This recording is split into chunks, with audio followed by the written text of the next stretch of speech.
Hello mga mananap, another day, another vlog. So naata karon sa poultry farm kung asa ako nagauli every weekend. And karon na weekend, nagbayanihan ang lahat ng tao dito kasi para hindi malubong ang kanilang truck pag mag-harvest na. So mo ni ilahang supervisor si Madam Maria Cecilia Auag Compuesto da. Tuarage. And then naana tanang mga tao, mga membro sa tribo na diri kay nagtabang-tabang tanan ay wala man nag-ingon nga by pair man dai ning bayanihan ay sana all. Okay. So mo na ginabutangan nila graba ang karsada para whether muulan pag mag-harvest dili malubong ang truck. Ang ilang amo, mo ni foreman dar. So mo to siya guys, and then mo ni si Uncle Felix, si Auntie Malo, and then tanan gyud ni siya si Auntie Helen, si Madam Damin, si Marikay, and then si Auntie Pangging. Ay, di ba? Bisag kapoy na kayong trabaho, all smile yapon ng mga tao. Lahi ra gyud ang trabaho basta ganahan ka. Parihaan niyo. Di ba? Okay na. Okay, naog na.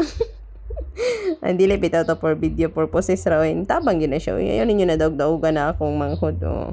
Di ba? Dako kay glawas nya perting ugata sa yaha ang kwan. Oh, tiyaw mo. Si Pedro ang isa sa hinungdan nganong na plat ng ilahang dalan nga gi-repair. Ana kadako og kuan dira si Pedro. So mo na. Well, bugat jud na siya guys.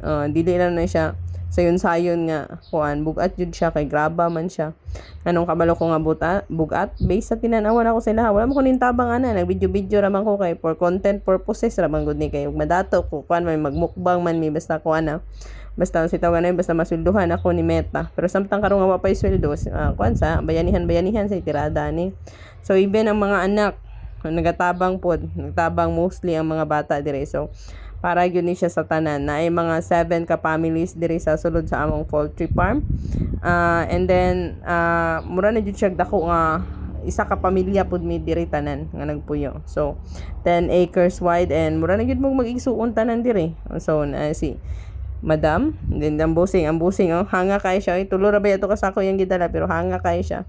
Kaya tata. So, ang mga tao diri murag 20 years na nagkuyog-kuyog. 20 years na may magkauban. So, ingana siya ka solid ang samahan. Mura po kag na pamilya. Tudlo sa akong bana eh. So, man si Pedro nagdalag yuta sa ilaha kay and then ang amo ang Disney princess. Agoy. Tara, ikaw na ba si Mrs. Right? Oh. Ang among Anna Ruth.